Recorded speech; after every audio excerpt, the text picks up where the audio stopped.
Hello everyone, my name is Rutudev Bhandari and I'm going to present to you the article that was given to me. The name of the article is Till Fraud Do Us Part. So let's start with the article. The name of the author is Cameron Antisworth Wins.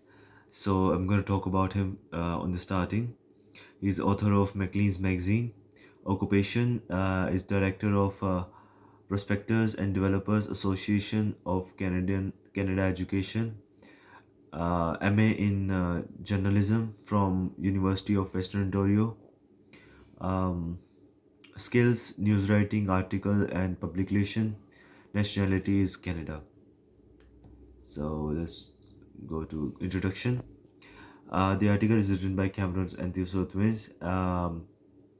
on July 31st, 2006. The article is entirely based on how foreigners are doing scams to get into Canada. Growing numbers of Canadians are becoming victims of fake marriages, often they financially drained by foreigners' devious act that used them to enter the Canada. It is about a girl who lived in Abbotsford, British Columbia, who calls him Navdeep Dillon. She went to India and got married there, but that was unsuccessful since the boy she married was fake. He just got married to be a Canadian immigrant. Design and structure of the article are like attribute of functional sentences. Strong verbs were used like he told her that he had only married her to be immigrant to Canada, as if like which means the reason of the married was so that he could be immigrant to Canada. And other than that, like solid nouns were used. The story of Dillon isn't unique, means the tale of Dillon is becoming even more frequent. Um, Auditors are going to be unexpected versus teacher.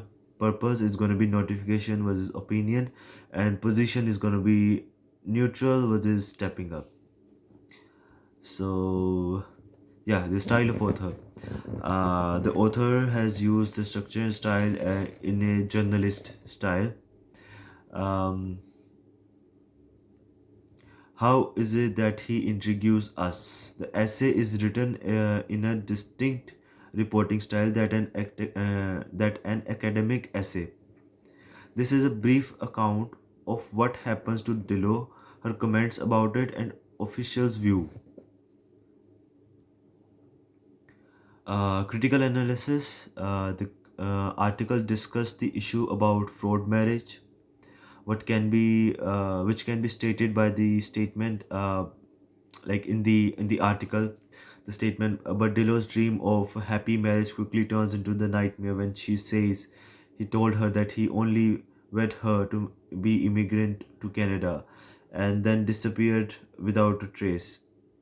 um, Increasing number of Canadians are falling victims to foreigners who marry them just to gain entry to Canada or to any other country in the world. um, Canadian government, I think, it is my perspective. The Canadian government can pass a new law on marriage. For instance, a Canadian government need to send a fee to sponsor or sign paper before entering before giving the entry to the individual. Um, like the individual does not divorce or conduct criminal act in relationship to sponsor or to release legislation to prosecute the person who would ever commit fraud, um, and then he can be deported back to the country where he or she came from. So conclusion, as entry to another countries such as Canada is most people use marriage, but get the entry and quit the individual then. Dylan's story, for example, when she was coming to Canada, she married an Indian man and left her. Um, Her marriage became a marriage of fraud and her life was lost. So that's all for my research about my article and my oral presentation. I hope you guys like it, and Thank you very much for listening to me.